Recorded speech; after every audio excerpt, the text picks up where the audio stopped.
Greetings. I guess I should say up front that I'm new here, so be patient with me. As I don't know all the rules or etiquette or whatnot, a friend of mine linked me to this board after I told him a story and showed him the materials I'm about to share with you, and he thinks some of you will appreciate it. But to be honest, from where I'm sitting, this site seems more like a haven for idiots than serious paranormal image board. Whatever. I'm motivated to share this stuff and need to do so anonymously, for reasons which will become clear. Technically, I'll be breaking the law, so yeah. But if I understand how this place works, this thread will disappear in a day or so anyways. So here's the deal. I'm a production editor at a small independent publisher in the US. I won't say which or where, so don't ask, as I'd like to keep my job. The pay isn't that great, but it's an easy gig, and I like the people who I work with. A lot of what we publish are what you'd call coffee table books. You know, the kind people flip through when they're bored, but almost nobody ever reads cover to cover. You know, bland pictorial histories of certain cities or states that sell well in regional gift shops, and the occasional book of maps or biography. A few museums outsourced their gallery catalogs to us once, you know, that kind of thing. The work is boring, but it's steady, and we get enough jobs and our books make enough money to stay afloat, which is a lot more than most small presses can say these days. Because we've been around a while, our name is somewhat known to history buffs and people who think they're an expert on such and such town in nowhere, Idaho, or some esoteric topic nobody really cares about. We get a lot of unsolicited manuscripts from people that really shouldn't be writing books, and unsolicited CDs full of photographs from people that really shouldn't be taking pictures. Because we're small and don't have a separate acquisitions editor position, the job of going through this slush pile gets passed around the office. Very rarely someone will find something worth pursuing and pitch it to the rest of us, but our senior editor/publisher gets the final say anyways. For the last 9 months, I've been working more or less non-stop on a book that everybody at the office was pretty excited about. Our copy editor found it during his turn with the pile, and this old guy, I won't name, had contacted us out of the blue and offered us a chance to publish his rare archival photo collection, provided we treat the subject matter with respect and seriousness that he felt it deserved. To use his term and what was going to be the book's title, the photos were all anomalies. That is to say, they depicted something out of the ordinary or otherwise inexplicable. Something that usually had an equally interesting story to go along with it, too. Most of them were from the first half of the 20th century. Like I said, it's not the kind of thing we normally publish, but the few samples the guy sent in with his pitch letter were pretty compelling.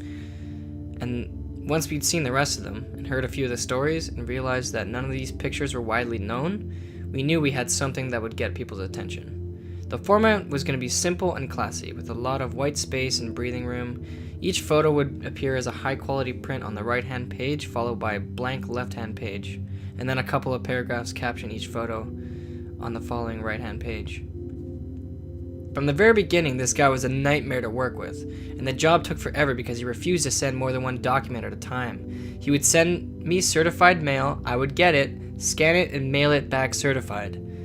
And only then would he send the next one. He seemed to think that he had an extremely valuable collection and was hugely paranoid about losing it, so he only risked one item at a time. In the end, we spent so much money on mailing costs that it would have been cheaper to fly me where the old guy lived and with a scanner and a laptop. We were maybe a third of the way through the production process when this fucking guy pulled the rug out from underneath us. Somebody had offered him a large sum of money for the photos, way more than we were offering for the book rights, on the condition that the book gets shit-canned and the photos stay out of the public eye. We demanded he come in for a face-to-face and try to reason with him and cater to his pride and desire for scholarly acclaim, and for a few days it seemed like it worked. But when he got back home, he flip-flopped again and started cursing me and my senior editor on the phone, demanding we shelve the book. He hired a big-time lawyer, too, to come up with some BS to void his contract, and then he threatened us with a lawsuit that would bankrupt us if we went ahead with the project.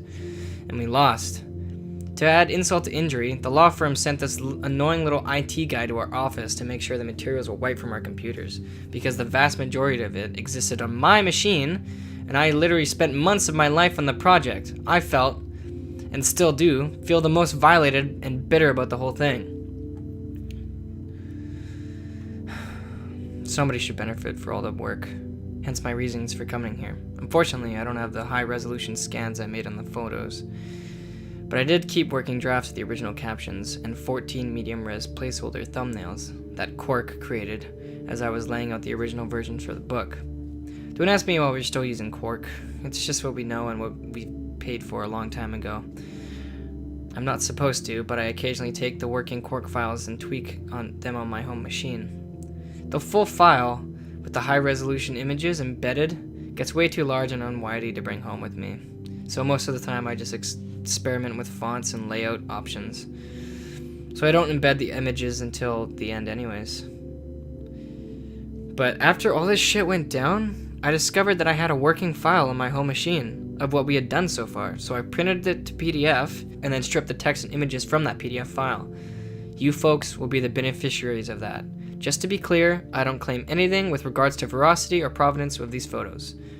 I am not here to convince you that they're real, I'm just putting them out there because I think that they deserve to be seen and not hidden in some rich prick's private collection.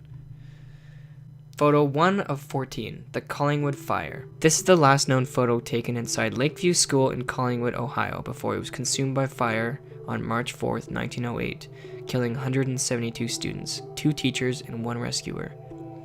The fire started when a ceiling joist ignited from a nearby steam pipe.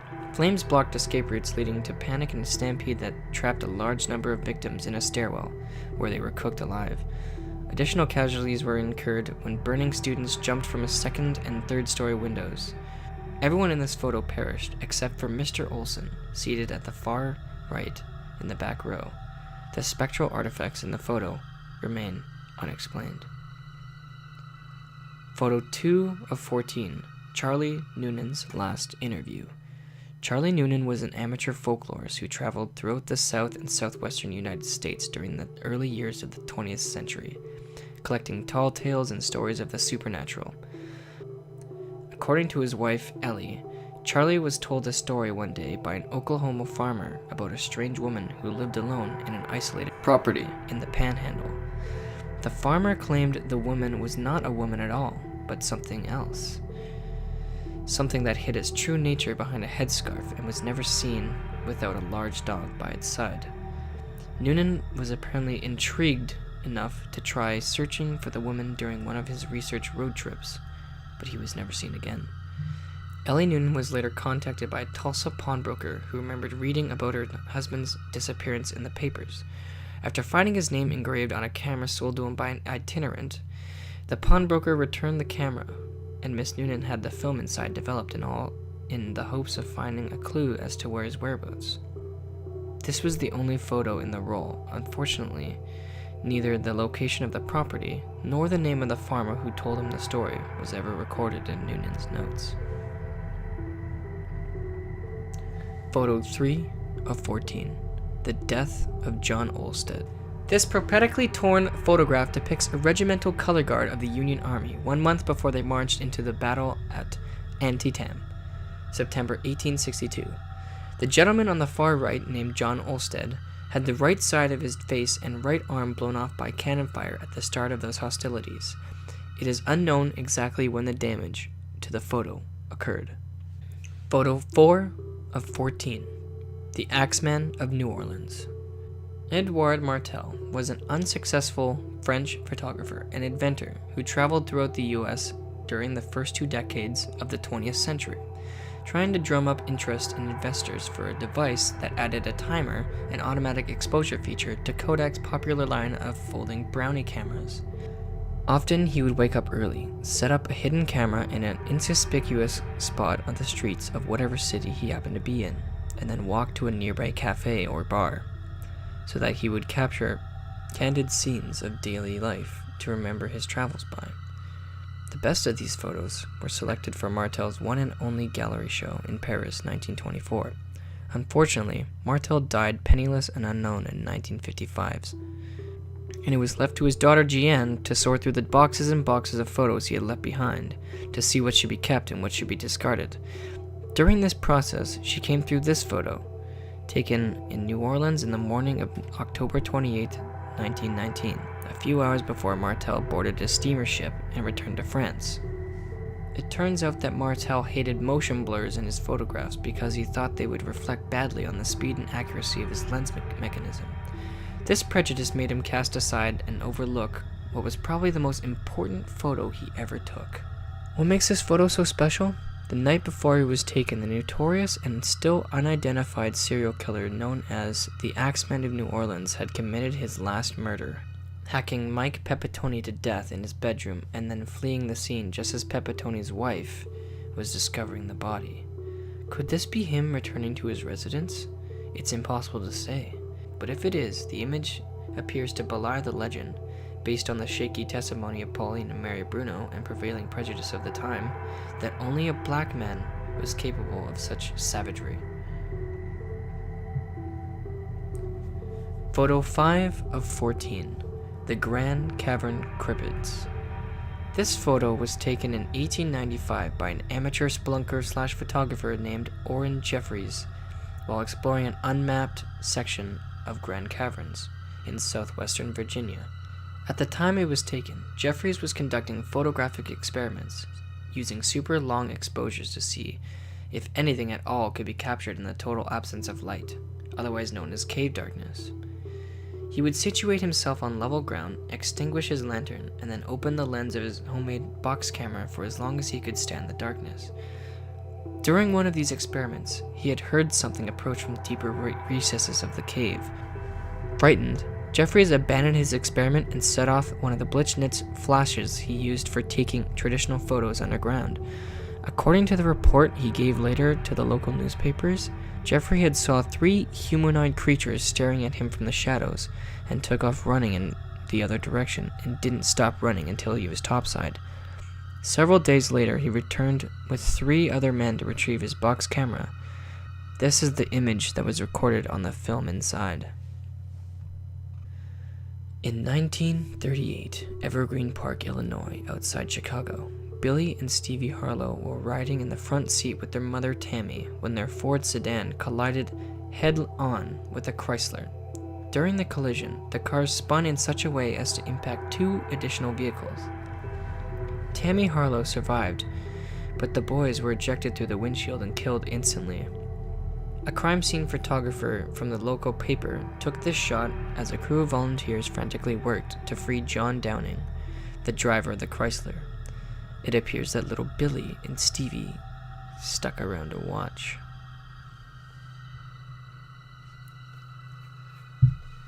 Photo 7 of 14. The Sorensen Tragedy.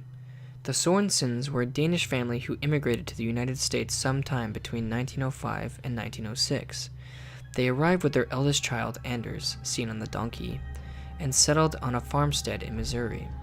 3 more children, Simone, Friquet, and Mathilde, center, right, and the wagon respectively, soon followed. This photo, taken in 1916, captures all 4 of the children a few weeks before their tragedy.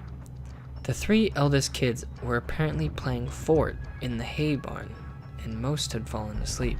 Their father, Nicholas, drove a wooden hay sweep into the pile and dismembered all 3, and the locations accurately suggested by the flaw in the photo. Mathilde, the youngest, was inside the house with her mother at the time and was not hurt. According to the sons of a neighbor later interviewed by the author, the donkey later died in equally hideous fashion by getting its head caught in a barbed wire fence and nearly decapitating itself in the frenzy to get free. This final detail could not be corroborated. Photo 8 of 14. The Spectre of Viola Peters. Viola Peters was a well-born spinster who lived alone in the small rural town of McKaysville, Georgia. She was much loved in her community for her charitable contributions to the Baptist church, the soup kitchen, and the local orphanage, especially during the Depression, when those institutions subsisted almost entirely on her legacies. In July 1935, Viola was brutally raped and murdered by a drifter named Tom Cullen, who had worked briefly at a nearby copper refinery.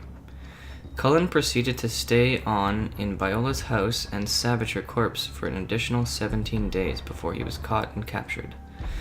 A posse of enraged locals stormed the county jail, took Cullen, and lynched him from the old bridge over the Toka River.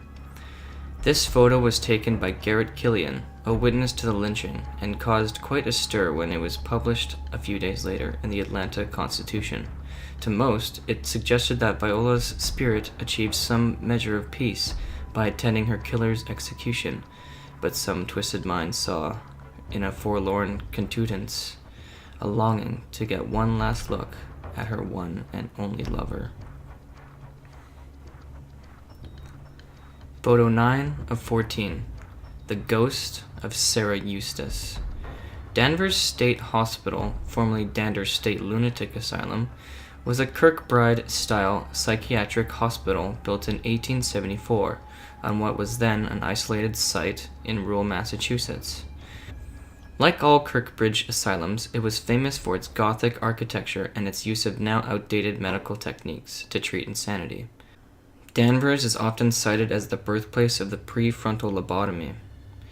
Danvers has several other claims to fame. It was the inspiration for the fictional Arkham Sanatorium that appeared in several stories by H.P. Lovecraft, and which, in turn, inspired the Arkham Asylum in the fictional Batman universe. It was also where the cult horror film Session 9 was filmed. That film put the vast network of tunnels beneath Danvers to good cinematic effect. It was no accident the filmmakers chose to use those tunnels, as rumors of their haunting had dogged Danvers over for years.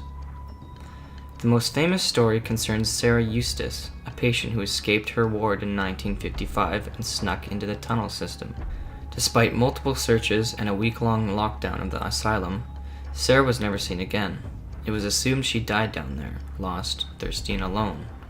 A nurse at Danvers named Gail Malloy became obsessed with Sara's story and spent many of her off hours searching the tunnels for her remains. Though she never found a body, she did snap this photo in late 1966, which suggests Sara Eustace walks the Danvers tunnels to this very day. Photo 10 of 14. The Stevensons Family Portrait. Who says ghosts don't have a sense of humor? The Stevensons were a wealthy Boston family, proud of the industry and longevity with most of the clan was blessed. This portrait, taken in 1945, was an effort to gather the oldest Stevensons together with one of the youngest. Amelia, center, aged 102, was granted the honor of matriarch, with little Ophelia was the token child at 18 months. What the Stevensons didn't realize, until this photo was developed, was that they had been joined that day by one of their deceased, James Pullman Stevenson, 1835 to 1932, seated at left between his niece Ginny and his cousins Alfred, was easily identified by several of those present, and remembered fondly as a rascally uncle known for pranks and dirty jokes. Photo 11 of 14.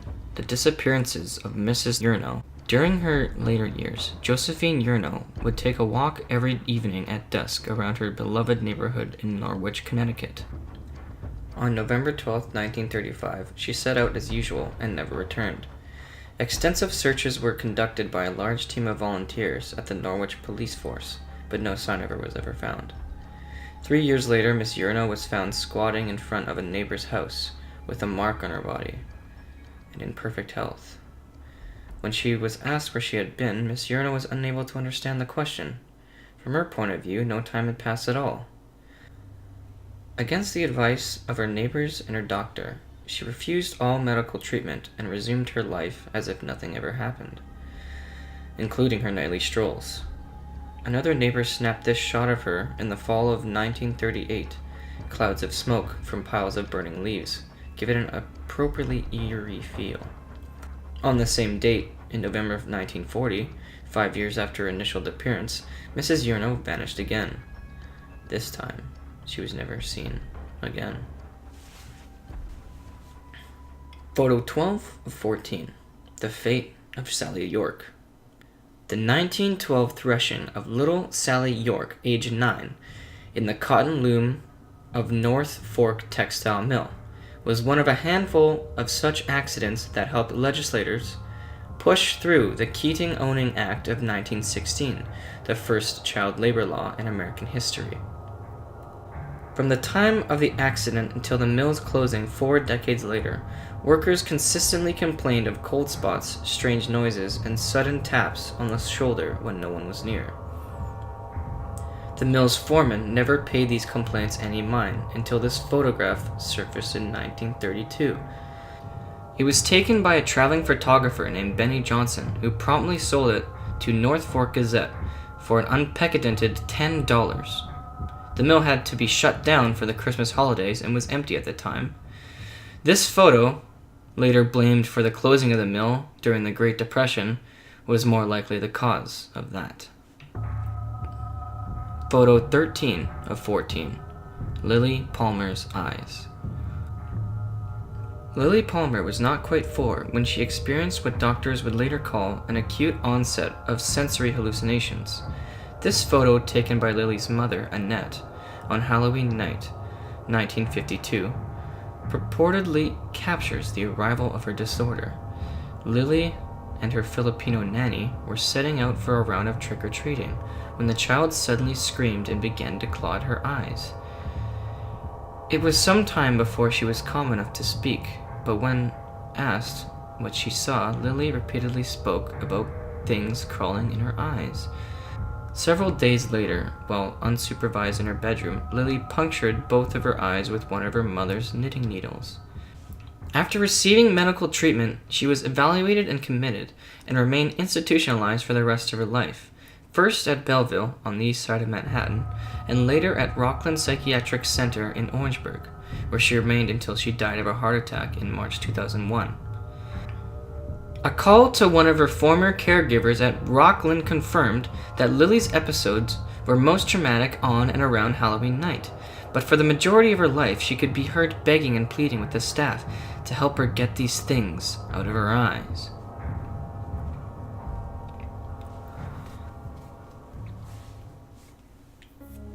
Photo 14 of 14. The Trinity Deception. This is one of several famous photographs taken of the first ever nuclear detonation, conducted by the U.S. Army on July 16, 1945, in the White Sands Proving Ground, located in Jornada del Muerto Desert, about 35 miles east of Sirocco, New Mexico. At the setting off of this implosion-designed plutonium device, the same method used in the Fat Man device dropped on Nagasaki, ushered the atomic age in the eventual arms race between the United States and Russia.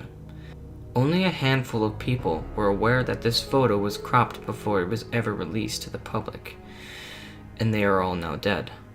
One of them was the original photographer, who gave the author a copy of the original on the condition that it be kept out of the public eye until such a time that the citizens of the world could handle the ramifications of what it depicts. The author remains uncertain whether this criteria has been met, but given that he likely owns the last extant copy, he has decided his responsibility rests with the truth.